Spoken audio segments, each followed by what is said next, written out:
তো আগের দিন রাত্রে তো আমি আপনাদের সাথে দাদার ব্যালকনি থেকে রাত্রের ভিউটা শেয়ার করেছিলাম। তো আজকে পরের দিন দিনের বেলা ভিউটা দেখুন কত সুন্দর। আর দাদার সামনে যে এই মাঠটা আছে, এই মাঠটা পুরো কোনো বিল্ডিং নেই, একদম খালি মাঠ, সবুজ মাঠ। এখানে ধান চাষ হয়, গম চাষ হয়।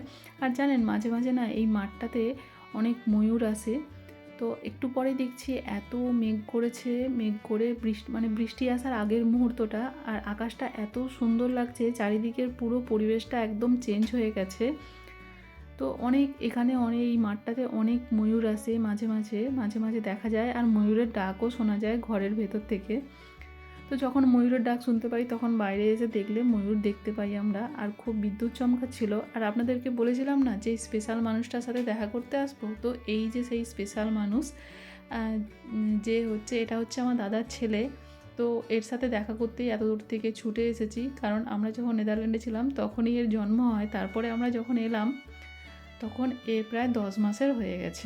আর যদি আমরা না দেখা করে যেতাম তাহলে আবার দাদাদের সঙ্গে কবে দেখা হতো তার ঠিক নেই। সেই জন্য যখন এখান থেকে যাচ্ছিলাম, সেই জন্য এখান থেকে দেখা করেই ভাবলাম একবারে চলে যাই, আবার কবে দেখা হবে না হবে। আর আমার পাশে যে দাঁড়িয়েছিল পেছনে, এটা হচ্ছে দাদার মেয়ে।